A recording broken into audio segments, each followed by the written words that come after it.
Untold या भटकंतीच्या व्यासपीठावर आपल्या सर्वांचं स्वागत.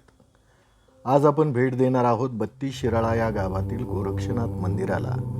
सांगली जिल्ह्यातील तालुक्याचं ठिकाण असणारं हे गाव संपूर्ण जगाला ज्ञात आहे ते या गावात साजऱ्या होणाऱ्या आगळ्या वेगळ्या नागपंचमीच्या सणामुळं. कारण एरवी सगळीकडे नागप्रतिमेचं पूजन करण्याची पद्धत आपल्या सगळ्यांना ठाऊक आहे, परंतु बत्तीस शिराळा या गावात जिवंत नागाची पूजा करण्याची परंपरा आहे आणि ही परंपरा सुरू केली गुरु गोरक्षनाथांनी.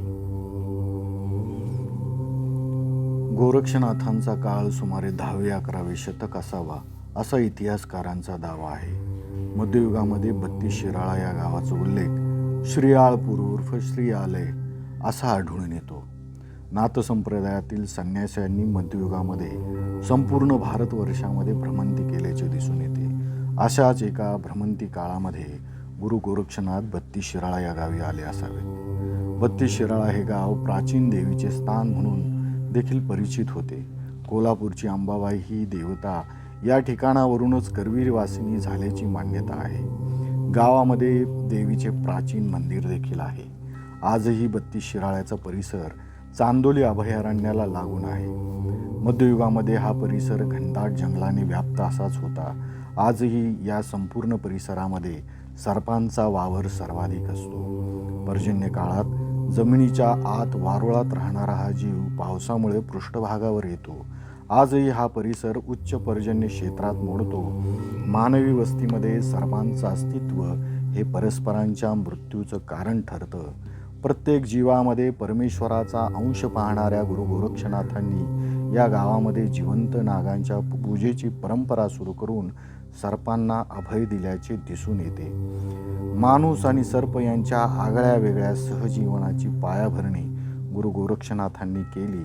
नागपंचमीच्या दिवशी गावात भिक्षा मागताना घरातील गृहिणीला वेळ का झाला असे तिला विचारले असता नागपंचमीनिमित्त नागप्रतिमेचं पूजन करत असल्याचे तिने सांगितले. त्याचवेळी निर्जीव नागाची पूजा करण्यापेक्षा जिवंत नागाची पूजा करा असा संदेश गुरु गोरक्षनाथांनी दिला. त्याचवेळी झोळीतून जिवंत नाग काढून त्याची पूजा करायची परंपरा गुरु गोरक्षनाथांनी बत्तीस शिराळा या गावात सुरू केली.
हो हाच आहे, हाच तिरकं झाड आहे जरा. पूर्वी कसं फक्त साध्या पत्रे शेड होतं पूर्वी. हा हा हा मठाचं.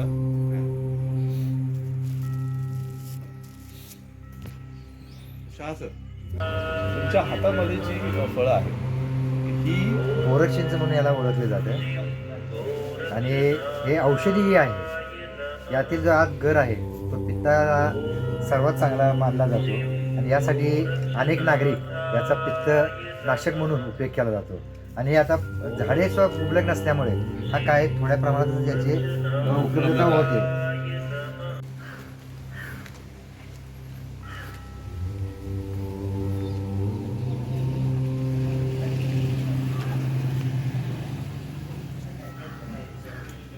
इथे गोरक्षनाथ महाराजांचं त्यांच्या हातानं धुनी पेटवली गेलेली आहे असं इथे जे काही मान्यता आहे. मान्यता आहे किंवा ती आहे.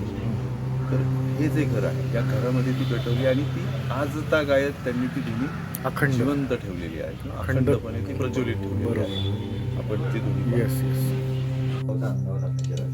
हे गोरक्षनाथांचं भिक्षापात्र आहे ज्यामध्ये ते संपूर्ण गावातनं भिक्षा गोळा करून इथे यायचे इथं ते आणि अन्न इथे ते अन्नग्रहण करायचे. शहा सर तुम्ही अधिक व्यवस्थित सांगू शकाल खरं तर त्यांना गोसावी झाला ना. हो हो गोसावी. हे माणिक गोसावी या- याकडे हे माणिक गोसावी यांचं एक घर आहे, एक पवित्र आहे. म्हणजे आमचे आजोबा झुंडीतून त्यांची जिवंत समाधी पाठीमाग आहे सोसायटी. अच्छा परत आमच्या वडिलांनी हे चालू. या ठिकाणी गोरक्षनाथ गावामध्ये भिक्षा मागून या ठिकाणी यायचे आणि या ठिकाणी ते अन्नग्रहण करायचे आणि अन्नग्रहण केल्यानंतर जिवंत नाग निघत होता या ठिकाणी. फक्त ती आमच्या दिवशी झाल्यामुळे ती वडील वारले. हा. मग त्यांच्याकडे पण एक देवी शिकते. आणि हे जे पात्र आहे हे स्वतः गोरक्षनाथांचं पात्र दिलेलं आहे, पात्र आहे ते. बरोबर. आणि हे त्यावेळीचे त्यांचे त्रिशूल वगैरे जे आहेत हे त्यावेळी त्यांच्या काळात हा ते तेव्हापासून त्यांच्याकडे ते आहे. आहे. आणि या ठिकाणी दरवर्षी गोरक्षनाथांचा जो प्रगट दिन आहे त्या या ठिकाणी त्यांच्या कुवतीप्रमाणे महाप्रसाद या ठिकाणी केला जातो. गावातील अनेक नागरिकांना या ठिकाणी आपण या ठिकाणी प्रसादाला या असं आग्रहानं बोलवलं जातं. जिथे योगी गोरक्षनाथांचं जिथे वास्तव्य राहिलेलं आहे किंबहुना इथे त्यांनी अन्नप्राशन केलेलं आहे अशी ही जागा आहे. ही दुनिया पण तिनेच पेटवली. ही दोन्ही सुद्धा त्यांनीच आणि पेटवलेली आहे. त्यावेळीपासून ते आज आता काय सुरू असते काय. हो ना. आणि इथं अखंड दिवा ते लावतात काय या ठिकाणी. तर हे खऱ्या अर्थानं या पिढीचे माणिकराव गोसावी आहे आणि खूप मोठं पवित्र कार्य आणि पिढ्यानपिढ्या हे चालू आहे. कदाचित पुढच्या पिढीतही हा वारसा जाईलच, परंतु हे एवढं महान कार्य करण्यासाठी आर्थिक परिस्थिती नसताना सुद्धा तितकंसं नसतानाही त्यांनी सगळे सोपस्कार जे आहेत ते सातत्यानं पूर्ण करतायत. याच्यामध्ये मोठी गोष्ट. मोठी गोष्ट आहे. मोठेपण आणि मोठी गोष्ट हा, हे नातं संप्रदायाला वाहून घेतलेलं कुटुंब आहे थोडक्यात. प्रत्येक रविवारी भिक्षा मागतो आम्ही. अच्छा त्यांची भिक्षा मागण्याची परंपरा आहे ती त्यांनी कायम ठेवली. हा फक्त कसं नॉलेज हो अगदी अगदी अगदी. आणि यांचे आजोबा तिथं पाठीमाग आहे आजोबा. हा फोटो कोणाचा आहे? गोरक्षनाथ. नाही नाही हा हा ते पंत महाराज डोळे कोणतरी हो पंत महाराज. पंत महाराज. आजोबाची या ठिकाणी मागे समाधी आहे ती यांचे आजोबा झुंडीत असायचे. हम्म. म्हणजे हा प्रचलित शब्द आहे नाते संप्रदायामध्ये की झुंड. फक्त तिने काय केलं परत लग्न केलं. अच्छा म्हणजे संसारात पुन्हा संसारात आले. हा परत काय झालं परत तिने समान दिली. दर 12 वर्षी या ठिकाणी एक झुंडी येते की ज्या झुंडीमध्ये येथील जे गोरक्षनाथ मंदिर आहे की गोरक्षनाथ पीठ आहे तेथील जो मठाधिपती आहेत ते बदलले जाते किंवा त्यांचा कारभाराचा आपण जसा ऑडिट करतो हो. एक प्रकारचा ऑडिट त्यांच्याकडून केलं जातं की ह्या वर्षी 12 वर्षात काय काय घडलं, काय अच्छा. केलं, काय प्रगती झाली, खर्च द्यावं आणि मठाधिपती बदलणे किंवा न तेव्हा तो बदलणे आहे त्याचा ते- निर्णय हा, त्या ठिकाणी केला जातो. नियुक्ती करणे हा. त्याही या ठिकाणी कमीत कमी 1000 ते 1200 गोरक्षनाथ म्हणजे यातील संप्रदायातील लोक हो, आहेत हो. ते सगळे मठाधिपती वगैरे असे या महंत ठिकाणी वगैरे येतात, सगळे महंत वगैरे येतात. येतात. आणि ज्यावेळी एक मोठा या ठिकाणी उत्सव होतो त्यावेळी होतो. अच्छा अच्छा अच्छा. म्हणजे जे आपल्याकडे कुंभमेळा होतो हा, त्या कुंभमेळ्यात कुंभमेळ्यातून जेव्हा सगळे परतीला चालतात साधू तेव्हा ती झुंड जे येते म्हणजे तो हा, त्यांचा तो मेळा येतो, हा. थोडक्यात त्या सगळ्या साधूंचा किंवा गोरक्षपीठाशी संबंधित असणाऱ्या सगळ्यांचा सगळ्याचा तो जो कुंभमेळ्यानंतरच ते जथ्था बाहेर पडतात. तो जथ्था इथपर्यंत तो येतो. येतो. आणि हे इथे थांबणं हे इथे क्रमप्राप्तच थांबतात. आहे इथं महिना ते 15 दिवस या ठिकाणी त्यांचं वास्तव्य त्यांचं असतं. वास्तव्य असतं. असतं. म्हणजे नाथ संप्रदायाच्या दृष्टीने किंवा गोरक्षपीठाच्या दृष्टीनं हा मठ महत्वाचा आहे. अत्यंत महत्वाचा महत्वाचा आहे. आहे. किंवा नागपंचमीसाठी म्हणूनच तर आहेच. शिराळा सगळ्यांना माहिती आहे, परंतु नाथ संप्रदायाशी इतकी जुनी ओळख ओळख आहे. असलेला आणि आज तर काय ती अजूनही मथाळ्यावरती आलेली नाही. आता एखादं सामान्य हो ना, म्हणजे या सगळ्या गोष्टींचं पुढे अगदी चालू अगदी या गोष्टीचं खरं कौतुक म्हणा किंवा दक्षा मागणी म्हणजे थोडस कमीपणा वाटतो. कमीपणा तो वाटतो. एक हे पुढे चालू हे अगदी. एक रविवारी दर रविवारी ती भिक्षा या आसपासच्या आठवड्यातला एक दिवस का असेल या संप्रदाय टिकवायचा प्रयत्न केला. हो वा.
नमस्कार.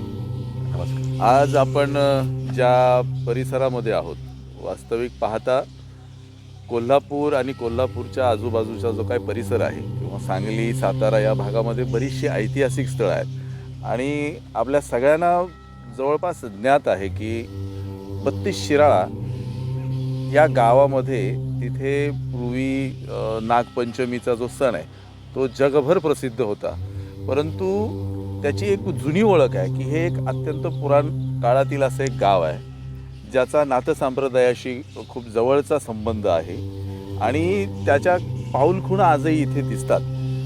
या गावामध्ये एक ऐतिहासिक वास्तू आहे जिथे आपण उभे आहोत आणि ती वास्तू तुम्हाला सांगायचं झालं तर हा इथल्या शिराळ्याचा एक गड भुईकोट आहे आणि या भुईकोटावरती आपण आत्ता आहोत. इथे एक विहीर आहे जी अत्यंत त्याबद्दलचं काय जे रहस्य आहे हे सांगण्यासाठी इथं आपल्या सोबत आहेत. या परिसरातील या गावातील एक अत्यंत अभ्यासू असं व्यक्तिमत्व, या परिसरातील पत्रकार आदरणीय विकासजी शहासाहेब आणि इतिहासाची त्यांना खूप जवळून अशी जाण आहे. या परिसराच्या बाबतीत त्यांचं एक स्वतःचं संशोधन आहे, संकलन आहे. आपण त्यांना या निमित्तानं बोलतं करणार आहोत. सर नमस्कार. नमस्कार. आपण मगाशापासून आपण एकत्र आहोत आणि तुमच्या बोलण्यातनं या सगळ्या छटा आम्हाला समजू लागलेल्या आहेत. आपण प्रेक्षकांसाठी या संबंधित आपण असं बोलू, हा जो गडकोट आहे, हा जो काय भुईकोट आहे, या भुईकोटाबद्दल आपण काय सांगा? हा भुईकोट किल्ला छत्रपती शिवाजी महाराज यांच्या काळामध्ये हा बनवला गेलेला आहे. याच्या अगोदर हा किल्ला शिवणी म्हणून या काही अंतरावर 4 किलोमीटर अंतरावर एक गाव आहे, त्या ठिकाणी करण्याचा मनोगत होता, पण काही कारणामुळे तो तिथं न करता या ठिकाणी तो केलेला आहे. या ठिकाणी एक विहीर आहे की जे विहीर की असेच म्हणले जाते की इथून 3 किल्ल्यांना रस्ता जातो आणि ज्यावेळी पन्हाळगडाला वेढा पडला त्यावेळी या किल्ल्यातून माननीय छत्रपती शिवाजी महाराज आणि यांच्या मार्गदर्शनाखाली छत्रपती संभाजी महाराज यांनी येथून त्या ठिकाणी रसद पुरवणे किंवा काय ज्या काही गोष्टी असतील ते रात्री तिथे जायचे, हल्ला करून त्या ठिकाणी वेढा उठवणे, कसा त्यावर आपण विजय मिळू याचे प्रयत्न या ठिकाणी होत होते. थोडक्यात तो जो वेढा होता त्या वेढ्याला छेद करून तिथं लागणारी रसद पुरवणे किंवा आवश्यक गोष्टी पुरवणे, हा सगळा इथून तो सगळा हे केला जायचा. या ठिकाणाहून करायला जायचा. या ठिकाणी छत्रपती संभाजी महाराजांच्या पदप्रशान हे पावित्र्य झालेलं आहे. छत्रपती संभाजीराजांच्या स्वतः ते इथे येऊन गेलेले आहेत. या ठिकाणी काही अंतरावर एक तुळजामाता मंदिर आहे की त्या ठिकाणी ते गेलेले आहेत. तिथे त्यांनी तुळजामाता मंदिरही या ठिकाणी बांधलेलं आहे. या या ठिकाणी आता ह्या छत्रपती संभाजी महाराज यांचे जे काही त्यांच्या आयुष्यात घटना घडल्या किंवा त्यांचे जे काही आहेत माहिती ही पुढील पिढीला माहिती व्हावी यासाठी या ठिकाणी स्मृतीस्थळी बनवण्याचा आता मनोदय चालू आहे. त्या अच्छा, दृष्टीने तुम्ही हां. एका सामाजिक संस्थेशी पण जोडलेले जोडलेले आहात, आहोत. आणि संवर्धन संस्थेशी हां, काम करत यासाठी शासनाकडून या ठिकाणी काही निधी यायला सुरुवात झालेली आहे. अच्छा. छत्रपती संभाजी महाराज यांना अटक करून ज्या इथून नेत होते त्या या ठिकाणी एकमेव असा प्रयत्न झाला की त्यांना सोडण्याचा. हां. या ठिकाणी त्यांना सोडण्याचा प्रयत्न झाला, परंतु काही गोष्टीमुळे तो प्रयत्न फसला. या ठिकाणी काही धारातीर्थही आपले हे पडलेले आहेत, स्थानिक पडलेले आहेत आणि त्यांच्या स्मृती या ठिकाणी जाग्या राहाव्यात. आणि आपण संभाजी महाराज यांच्याबद्दल काय आहे किंवा त्यांचे जे खरोखर इतिहास कोणता आहे काय आहे हा सर्वांना ज्ञात होणे गरजेचं आहे. बरोबर. आणि हेच ते स्मृतीस्थळ या ठिकाणी आपल्याला दाखवणार आहे. हाच रस्ता आहे ज्या रस्त्यानं त्यांना नंतर हो, या काही अंतरावरून त्यांना नेण्यात आले आणि हां. त्या ठिकाणी त्यांना रात्री हे केले, परंतु फितुरीमुळं हा प्रयत्न फसला गेला. हां, म्हणजे मराठ्यांना सगळ्यात मोठी जर कुठली फितुरी हा एक सगळ्यात मोठा आपल्याला शाप आहे तो. शाप आहे. हां. हां. तर या गावाचं हे अशा अर्थानं आपल्या शिवचरित्रामध्ये जो काही भाग येतो त्याच्यातील हा भाग जो सातत्यानं आजही दृष्टीच्या पलीकडे आहे त्याच्यावरती खऱ्या अर्थानं हा परिसर मला वाटतं की तो लक्ष वेधू शकतो. आणि शहा सरांनी त्या बाबतीत आपल्याला योग्य त्या गोष्टी पुरवण्याचं काम केलेलं आहे. मला वाटतं इथे आपण जेव्हा पाहिलं तर एक वृक्ष आपण हो, पाहिलेला आहे. गोरक्ष आहे. चिंच असं हां, म्हणतो. गोरखचिंच याला म्हणली जाते. कारण काय या ठिकाणी स्वतः गोरक्षनाथ या ठिकाणी वास्तव्यास होते आणि वास्तव्यास असताना जी शिराळाच्या आमचा मानबिंदू की जिवंत नागाची पूजा, हो. हा जी जिवंत नागाची पूजा करण्यात गोरक्षनाथांनी तीच या ठिकाणी केली. कारण नागपंचमी दिवशी या ठिकाणी पहिल्यांदा मातीच्या ह्याची पूजा व्हायची. या ठिकाणी महाजनांचं वाडा आहे. त्या ठिकाणी ती गोरक्षनाथ स्वतः भिक्षा मागायला गेला असता. त्या दिवशी नागपंचमी होती. मग ती भिक्षा वाढायला त्या महिलेला वेळ झाला. मग त्यांनी विचार का तू वेळ झाला असा, तर त्यावेळी तिने सांगितलं म्हणजे नागाची पूजा करत होतो. मग तू म्हटली मातीच्या नागाची पूजा करण्याच्या ऐवजी जिवंत नागाची पूजा का करत नाही. मग त्यांच्याकडे जे काही सामर्थ्य होते त्या सामर्थ्यावर तिने त्या ठिकाणी जिवंत नाग हे केला, उत्पन्न केला आणि त्या ठिकाणी तिची जिवंत नागाची पूजा त्यावेळीपासून सुरू झाली. अशी एक आख्यायिका आहे, आज आगायत चालू आहे. परंतु आता 2012 पासून त्याला न्यायालयीन ह्याच्यामुळे जिवंत नाग पकडण्यास वगैरे बंदी आहे. त्यामुळे हां, बऱ्यापैकी आता त्या सगळ्या काय म्हणूयात आपण आमच्या एक जे मानबिंदू म्हणतो किंवा जे आमच्या शिराळाचं जे ओळख आहे त्याला थोडीशी त्यामुळे ही खीळ बसली. मला वाटतं साधारणपणे शेकडो नव्हे तर हजारो वर्षाची परंपरा आहे. ज्यावेळी 14व्या-15व्या शतकात ज्यावेळी या ठिकाणी गोरक्षनाथ आले त्यावेळीपासूनची ही परंपरा आहे. म्हणजे त्याला आपण काळ सांगू शकत हो, नाही की तो काळ साधारण किती हजार वर्षाचा आहे तो. आणि किर्लोस्कर ज्यावेळी या ठिकाणी आले होते त्या किर्लोस्करांनी ती नागपंचमी पाहिली आणि त्यांच्या मासिकामधून ते प्रसिद्ध त्यावेळी तो जगभर ती आणि पोहोचली. नागपंचमीच्या अगोदरपासून म्हणजे बेंदूरपासून नागपंचमी त्यावेळी पकडायला चालू करायचे. त्यावेळी परदेशातून अनेक लोक ह्या ठिकाणी यायचे आणि त्याचा अभ्यास करायचे. एक अभ्यासपूर्ण ह्या शिराळच्या लोकांना एक कला आहे, नाग पकडणे, नागाचा सांभाळ करणे. नागाचं आजही समजा एखाद्या ठिकाणी नाग जखमी झाला तर किंवा नाग निघाला तर आम्ही मारत नाही. त्या नागावर उपचार केले जातात वन विभाग आणि आपल्या सहकारी इथे नागरिकांच्या. आणि नागांच्या बाबतीत सुद्धा अभ्यास चांगला आहे ते लोकांचा. मला उलट असं म्हणायला आवडेल की तुमच्या गावातील प्रत्येक नागरिक हा सर्पमित्र आहे. सर्पमित्र आहेच. हो. सर्पमित्र असून त्या आमच्या ज्या महिला आहेत ते त्याला भाऊ मानतात. आणि नागपंचमी दिवशी तर त्या भावाचं दर्शन झाल्याशिवाय ते काही जण उपवास सोडत नाही, अगदी अन्न सुद्धा करत नाही. पण आता ह्या गोष्टी या सगळ्या गोष्टींना एवढा मोठा भावनिक आधार असताना कुठेतरी कायद्याच्या याच्यामध्ये अडकलेला आहे. हे सगळं मला वाटतं की ती परंपरा आहे. बरं, कदाचित त्यामागचा असाही हेतू असावा ज्यांनी कोणी ते रिट पिटिशन केलं असावं किंवा त्यावरती बंदी आली. याच्या मागची कारणं अशी त्यांना वाटत असावीत की याचा सर्पदंश होणं किंवा याच्यातनं दगावण्याची. परंतु तुमच्या गावामध्ये तसं काही त्याबद्दल नाही, त्यांचा दोष ते काय म्हणतात की नागाचा आम्ही हाल करतो किंवा सरपंच हाल करतो असं. मनुष्याचं नाही. आज असं कसं आहे, आज एवढा विषारी प्राणी आहे पण आज आम्ही कुठलेही विष काढणे किंवा काय असे किती आले पण त्या बाबतीत अजिबात आर्थिकला आम्ही कुठलेही लोक इथे बळी पडत नाही. हे सगळ्यात महत्त्वाचं आहे. एक नाग हा आमचा देवता आहे. भगिनी आमचे माझा भाऊ म्हणून त्याची पूजा केली जाते आणि नागाला कधीही मारलं जात नाही. इतर वेळी सुद्धा घरात नाग मिळाला काय आला तर तो सरळ पकडतात. एखाद्या नैसर्गिक आदिवासात ते सोडला जातो त्याला थोडक्यात. किंवा शेतामध्ये नांगरट चालू आहे आणि एखाद्या समजा चुकून त्यामध्ये नाग सापडला तर काही असे आहेत की 15-20 दिवस यावर उपचार केले जातात. हो स्वतः इथं नागायचे तुम्हाला म्हणजे त्याचे पुरावे आपण दाखवू शकतो. अगदी. किंवा एखाद्या विहिरीत पडला तर त्याला वर येता येत नाही, मग ते वर काढून तिचे म्हणजे त्याचा जीव वाचवला जातो. एवढे हे बघा म्हणजे प्रकृतीशी खूप जवळचं नातं सांगणारी ही माणसं आहेत आणि कुठेतरी एका कायद्याच्या अडचणीमुळे त्यावरती कुठेतरी गदा येते असं मला हा. वाटतं. या गावाची परंपरा फार महान आहे. गोरक्षनाथांपासून सुरू झालेली ही परंपरा आहे असं इथं सांगितलं जातं आणि त्यामुळे का असे ना हे पुन्हा एकदा सुरू व्हावं ही सर्वांचीच तुमची उभ्या महाराष्ट्राची इच्छा आहे. या विहिरीच्या बाबतीत त्यांनी सांगत होते की इथे 2 भुयार तीन. आहेत, बरोबर ना सर? तीन आहेत 3 भुयार आहेत आणि असे सांगितले जाते की या ठिकाणी 3 भुयार आहेत आणि येथून पन्हाळगड वगैरे या ठिकाणी इथून रसद पुरवली जायची. म्हणजे इथून काही काही अंतरावर इथून भुयारी मार्गे ते जायचे. हो हो हो. हां वेढा पडला त्यावेळेला आणि ही विहीर आता म्हणजे पडत होती.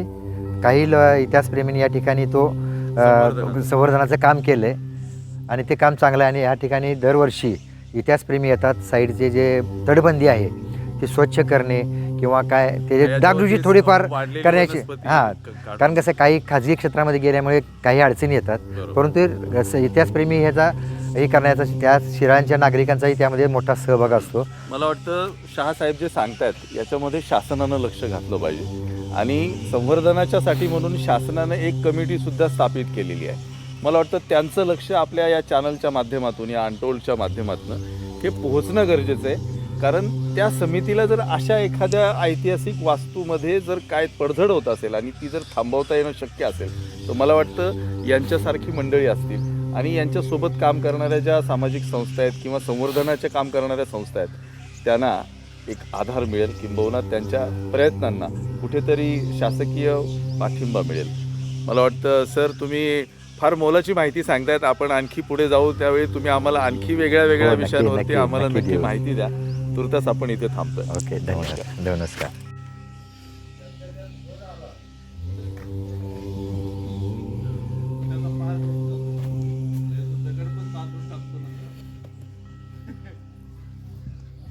तटबंदी एका किल्ल्याची तटबंदी तिकडे हा, पुढच्या बाजूला तटबंदी बघता येईल आपल्याला.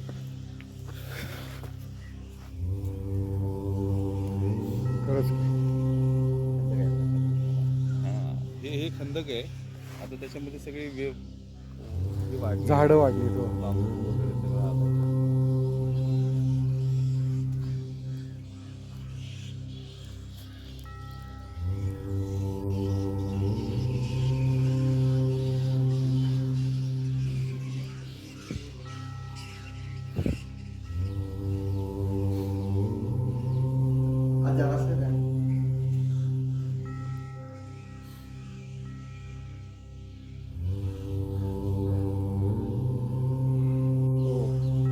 आणि ती खुरं पण व्यवस्थित घेतात. फोटो पण घेतात.